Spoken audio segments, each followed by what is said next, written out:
Assalamualaikum. Okay, now this is related to how to create an equation of a line, right? A line like this, for example, on a graph, right? If you want to make the equation, it can be written in this form: y equals to mx plus c, where m is the slope, right? Which is how do you get the slope is rise over run, right? What is the rise? How far forward? How much has this line risen, and how far forward has it gone? Okay, it can also be read as difference of y upon difference of x, right? Difference upon of y means the y point that is over here to the y point that you have taken on top, right? The difference of that to the difference of the next thing that is there in the equation is this c, all right, which stands for intercept or the y intercept. This point over here where the line is cutting the y-axis is called the y-intercept. Okay, now in order to write the equation of this line, say for example, right, so we need 2 points on this line, right? So for example, I take these 2 points. Alright, first we need to find m. For m we find out 2 points on the line. Okay, so that those 2 points, as you can see, the ones marked in orange, one and this second line. Alright, point.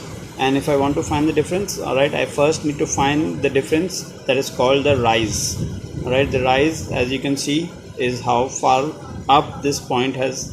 The second point is how far up, how higher than this point. Okay, so if I check, it is 1 point, 2 points, 3 points and 4 points higher. Okay, so this point is 4 points higher than the second point that I have selected, right? Similarly, I need to find the second difference that is called the run. Okay, the run is basically how far forward this point is gone, the other point. Okay, so if I check again, the run is 1, 2, 3 and 4 points. Okay, so the run is also 4, the rise is also 4 and the run is also 4, right? So I now can find the m. The formula for m, right, m stands for gradient, which is equal to rise upon run.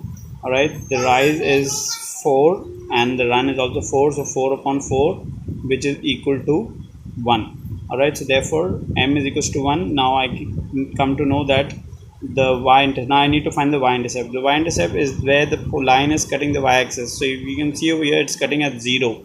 Alright, so we can see that y-intercept is 0. Alright, so if we substitute the values in the equation y equals to mx plus c, I need to substitute the value of m and c. So the value of m becomes 1 and the value of c becomes 0. Alright, the 0 has no value, so we do not write it. Similarly, the 1 with the x also does not have a value, so it's not necessary to write. Okay, so it can be written as y equals to x. The equation of this graph is y equals to x. Okay, let's look at another example. Let's do this.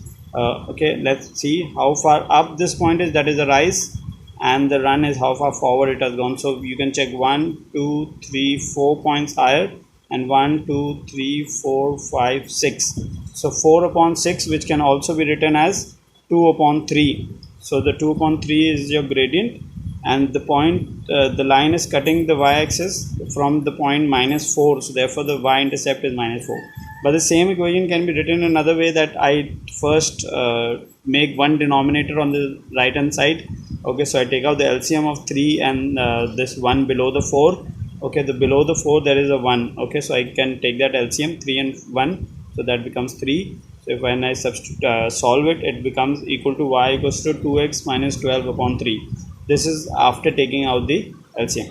Now this equation can be further changed. Okay, the 3 can go that side, so it can become y equals 3y equals 2x minus 12.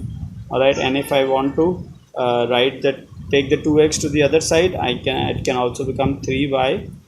It can also become, once again, it can also become 2x minus 3y is equal to 12. I hope that makes you understand. All right, thank you very much.